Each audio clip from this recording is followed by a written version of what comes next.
Assalamualaikum warahmatullahi wabarakatuh. Bismillahirrahmanirrahim. Alhamdulillahi rabbil alamin.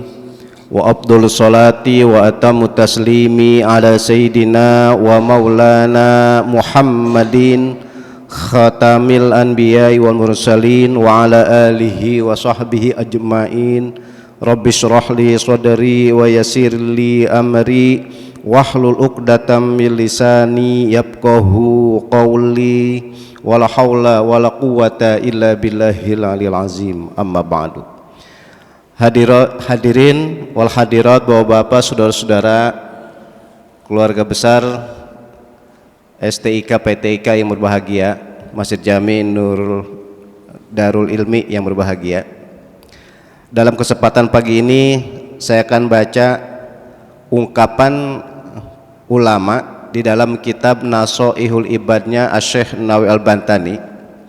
Ada ungkapan salah satu asya tafrahul al-ghasas zikrullah wa liqa'u awliyai wa kalamu al-hukamai. Bapak-bapak, saudara-saudara, ibu sekalian, ungkapan ulama ahli hikmah ini sekali lagi yang ada dalam kitab Nasoihul Ibad, tafrahu al-ghasas, ada tiga perkara, tiga amalan, tiga perbuatan. Tafrahu yang menghilangkan, tafrahu atau tafroju itu menghilangkan, atau fajr itu mengkosongkan. Jadi menghilangkan, mengkosongkan, ya. Al-ghasas ini memang bahasa Arabnya agak jarang didengar ini. Ghasas itu adalah, kalau saya mau Indonesia biar gampang, stres.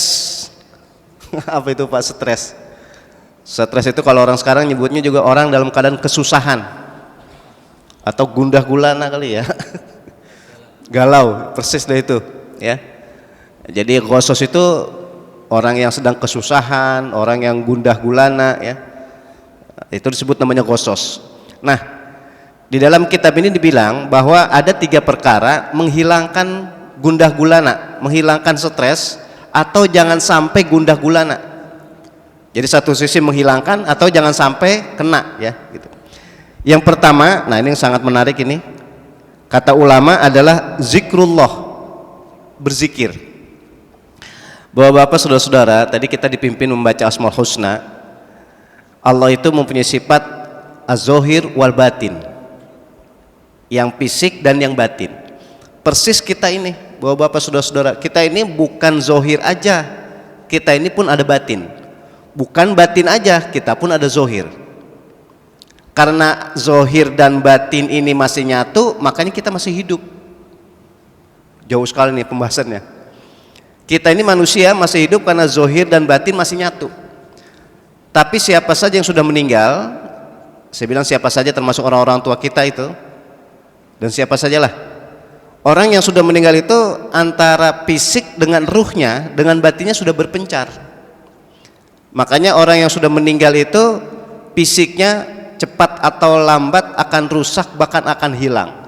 Tapi yang kekal, yang hidup terus adalah ruhnya.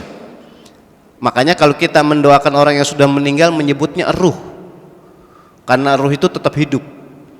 Yang mati itu, yang rusak itu, dan yang binasa itu adalah fisiknya. Nah, ini kembali ke kita ini. Ketika kita masih hidup, zohir batin kita atau fisik dan ruh kita ini masih nyatu. Oleh karena itu, Bapak-bapak, saudara-saudara, ibu sekalian, yang tadi saya bilang menarik sekali, ulama mengajar kepada kita bahwa manusia bisa berkecenderungan kuat itu menjadi susah dalam hidup dan kehidupan. Batinnya, saya tidak bilang fisik, batin, ya. Entah dia hadapi masalah harta, masalah pekerjaan, masalah rumah tangga, masalah bertetangga, dan seterusnya dan seterusnya. Oleh karena itu, cara yang paling jitu, jangan sampai kita stres, atau ketika stres biar hilang itu caranya adalah dengan berzikir pada Allah. Apalagi ini pagi-pagi, masalah kita berzikir ini paling pas ini. Sehingga Nabi kita Muhammad SAW itu berwasiat. Redaksinya Nabi bukan nganjurin, wasiat. Kalau cara fikih itu, wasiat itu kalau penyampaiannya itu nggak boleh humor, nggak boleh bercanda, Makanya dicontohkan ketika penyampaian wasiat itu khutbah Jumat. Termasuk masjid ini, Darul Ilmi, ketika penyampaian khutbah Jumat, saya bilangnya khutbah Jumat ya, saya nggak bilang khutbah Idul Fitri atau Idul Adha, enggak. Jumat.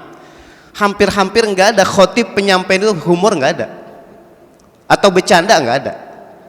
Karena yang disampaikan wasiat. Sehingga kalau khutbah penyampaiannya itu ada humor, ada bercanda, itu akan jatuh kewibawaan khutbah itu sendiri, karena yang disampaikan adalah wasiat. Yang saya maksudkan, saya korelasi ini nih, saya sesuaikan bahwa Nabi itu nggak tanggung-tanggung berwasiat adalah berzikir setelah sholat wajib. Kalau kita berzikir setelah sholat wajib berarti minimal 5 kali kita berzikir. Belum lagi kita melakukan zikir itu setelah sholat sunat. Belum lagi kayak sekarang nih, sebelum melakukan tugas, sebelum melakukan pekerjaan kita sudah berzikir. Makanya zikir itu sebetulnya hakikatnya adalah meredam batin kita. Kalau istilahnya bangunan itu apa? Pondasinya itu diperkuat dulu. Karena hidup dan kehidupan, hukum alamnya nih, kausalitasnya, nggak ada orang hidup dalam kehidupannya senang terus-terusan. Bahkan nggak ada yang hidupnya terus menderita. Saya aktualkan aja lah sekarang nih. Ini kawan-kawan kita, saudara-saudara kita di Palestina, ini sudah beberapa hari kan mengalami musibah, mengalami ujian. Bahkan terakhir kemarin berita itu sampai 8.000 lebih. Iya, kalau yang meninggal itu orang-orang sudah dewasa, tentara atau keamanan dan sebagainya. Yang meninggal kan sipil. Ternyata kita ini udah duluan gitu. Kita ini udah duluan ya. Sehingga saya kemukakan yang menarik, Mbah Hashim Asy'ari, pendiri Nahdlatul Ulama, itu mengeluarkan bahwa resolusi jihad itu dalam rangka mempertahankan negara, mempertahankan tanah air. Dan itu luar biasa itu. Sampai ketika kita kena musibah yang terbesar adalah tsunami. Makanya kalau saya mau sebutkan negara-negara termasuk Palestina sekarang kena musibah, kita ini udah duluan. Yang saya maksudkan, hidup dan kehidupan tidak akan tentram selama-lamanya, tidak akan senang selama-lamanya. Itu sudah hukum alam, udah kausalitas. Kadang kita senang, kadang kita menderita dan sebagainya. Nah, yang menariknya, kata ulama tadi saya bilang bahwa ketika hidup dan kehidupan itu kita berzikir pada Allah. Sehingga kalau kita berzikir, Nabi menyebutkan ketika berzikir membaca la ilaha illallah itu kalau bisa 33 kali. Ternyata kita pun nggak selalu 33 kali, kadang-kadang dikurangin. Bukan 33 kali, 15. Kadang-kadang bukan 15, 9. Kadang-kadang bukan 9, 3. Tapi seminimalnya, ini wasiat nih tadi. Seminimalnya kata Nabi, kalau habis sholat wajib istighfar 3 kali. Coba ada kita ini semua, kan sudah terbiasa kita kalau habis sholat minimal astaghfirullahalazim, astaghfirullahalazim, astaghfirullahalazim.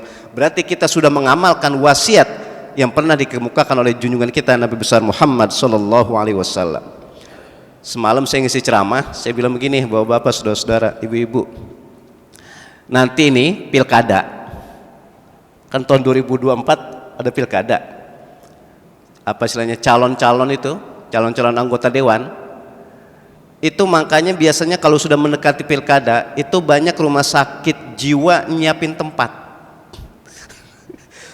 Rumah sakit jiwa menyiapkan tempat. Yang di Jakarta terkenal di sini, di Selipi, terus ada di daerah Kerawang dan sebagainya, bahkan di daerah Surabaya. Pokoknya rumah sakit jiwa akan siap menampung orang-orang stres.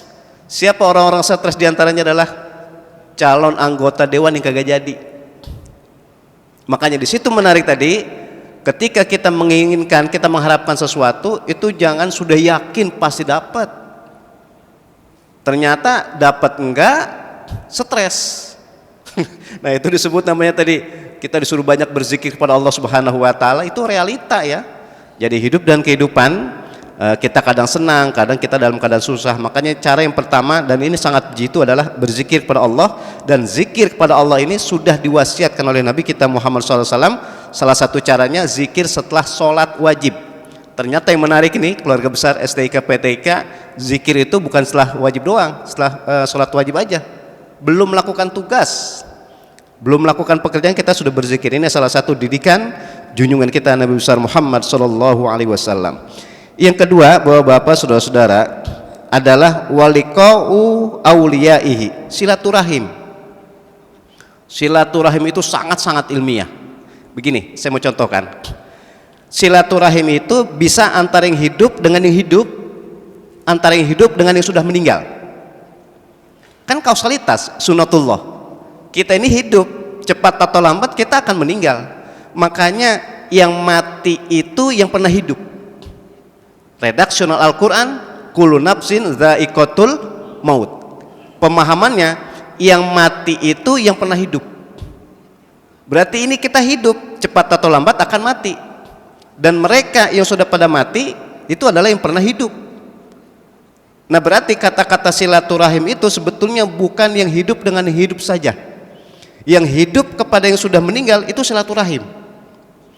Maka istilah mendoakan orang yang sudah meninggal itu sangat ilmiah. Bisa dibuktikan secara keilmuan. Begini, kalau orang yang masih hidup kayak kita ini, kita bisa bersilaturahim secara fisik, kayak ketemu begini. Bahkan ini ada adat yang baik, saya nyebutnya adat, tapi syariat hakikatnya itu mudik. Mudik itu menjelang lebaran, itu syariat. Karena silaturahim, kadang maaf nih bahasa saya, dalam kondisi lemah, perekonomian juga susah, ya apalagi kurang sehat, sakit dan sebagainya, tapi tetap ngusahain untuk mudik. Ini salah satu kata-kata silaturahim orang yang masih hidup dengan yang masih hidup itu adalah ketemu fisik. Dan di situ salah satunya adalah menghilangkan stres, menghilangkan gundah gulana dan sebagainya. Itu ada kenikmatan tersendiri. Yang tadi saya bilang sangat ilmiah, ternyata silaturahim itu bukan yang hidup dengan yang hidup aja, yang hidup kepada yang sudah meninggal. Nah, cara silaturahim kepada yang sudah meninggal minimal itu berdoa. Ini buat kita semua nih, termasuk saya. Doa yang paling hebat itu adalah doa untuk orang yang sudah meninggal. Inilah cara ngaji Ahlus Sunnah wal Jamaah, kita namanya bertawassul. Salah satu ciri khas bertawasul adalah ketika kita berdoa minimal kita membaca surat Al-Fatihah. Kalau kita sudah mulai dengan membaca surat Al-Fatihah, itu kan dalam hati kita punya niat masing-masing. Al-Fatihah ini kita niatkan buat orang tua kita niatkan buat guru-guru kita, buat teman kita, meskipun kita enggak sebutin namanya. Inilah kajian Ahlus Sunnah wal Jamaah, orang yang hidup hakikatnya wajib mendoakan orang yang sudah meninggal. Dan yang tadi saya bilang ilmiah sekali lagi, ketika kita mendoakan orang yang sudah meninggal itu bukan kepada badannya, bukan kepada fisiknya. Kalau badan dan fisiknya bisa jadi kan tadi saya bilang sudah rusak, bahkan hancur, bahkan hilang. Tapi yang kita doakan kepada orang yang sudah meninggal itu kepada ruhnya. Makanya mendoakan orang yang sudah meninggal kita nyebutnya ilal ruh. Kalau yang disebutin banyak ilal arwah. Di sini cara kita menghilangkan stres atau jangan sampai stres, jangan sampai gundah gulana adalah kita bersilaturahim. Dan silaturahim itu kepada yang masih hidup maupun yang sudah meninggal. Minimal yang sudah meninggal itu adalah dengan kita doakan. Apalagi wis jane ujung opo maneh masih ada kesempatan kita ziarah kubur. Nah, ini salah satu didikan untuk menghilangkan ghosos ya, menghilangkan kesusahan terutama batin itu adalah dengan cara silaturahim. Yang ketiga, Bapak-bapak, saudara-saudara, ini terakhir. Kata ulama adalah istima'u kalamil hukama. Artinya apa? Ke majlis taklim. Bapak-bapak, saudara-saudara, kita datang ke majlis taklim meskipun yang disampaikan guru kita sudah hafal atau kita sudah tahu, bahkan mungkin sudah puluhan kali, ratusan kali, bahkan ribuan kali diulang-ulang. Ya sampai sekarang kita ngaji, kita hadir di majlis taklim mana saja yang disampaikan guru kita itu udah pernah diungkapin. Baik yang diungkapkan oleh beliau sendiri maupun orang lain, semuanya pasti sudah diungkapkan berulang-ulang. Ternyata kemanfaatan hadir ke majlis taklim bukan karena yang disampaikan aja oleh guru kita. Justru ketika kita hadirnya ke majlis taklim itu sudah mendapatkan kasih sayang dari Allah dan sudah mendapatkan ampunan. Jadi hebatnya di situ. Datang ke majlis taklim itu baru datang aja, belum dengerin kajian. Datangnya saja Allah sudah memberikan rahmat, kasih sayang, dan Allah sudah memohonkan ampun, yaitu malaikat memohonkan ampun agar orang yang datang ke majlis taklim itu segala kesalahan dan dosanya diampuni oleh Allah Subhanahu wa taala. Berarti orang baru datang ke majlis taklim aja itu sudah bersih, suci. Makanya tobat total aslinya bukan kita berdoa doang. Tobat nasuha, tobat yang total itu adalah kita beramal soleh. Salah satu cara beramal soleh yang paling jitu adalah hadir ke majelis taklim. Inilah yang salah satu saya mau tutup ungkapan junjungan kita Nabi besar Muhammad SAW. Salah satu amalan, salah satu ibadah yang justru dengan ibadah itu akan dipermudah masuk surga adalah datang ke majelis taklim. Kata Nabi, man salaka tariqan yaltamisuhu fi ilman sahalallahu tariqan ilal jannah. Maksudnya begini, siapa saja orang yang keluar dari rumahnya menuju tempat hadir ke majelis taklim, kata Nabi apa? Sahalallahu, mudah-mudahan Allah memudahkan orang tersebut masuk ke surganya Allah Subhanahu wa taala. Inilah yang saya maksudkan tadi, bahwa cara untuk kita tidak stres atau menghilangkan stres, tidak gundah gulana, tidak risau dan sebagainya, kita hadir ke majelis taklim. Mudah-mudahan ada keberkahan yang Allah berikan kepada kita semuanya. Amin ya rabbal alamin. Ini saja yang dapat saya sampaikan, mudah-mudahan ada hikmat dan manfaatnya. Kita tutup dengan doa seperti biasa, kita awali dengan membaca Ummul Quran, Al-Fatihah. Bismillahirrahmanirrahim. Alhamdulillahirabbil alamin arrahmanirrahim maliki yaumiddin.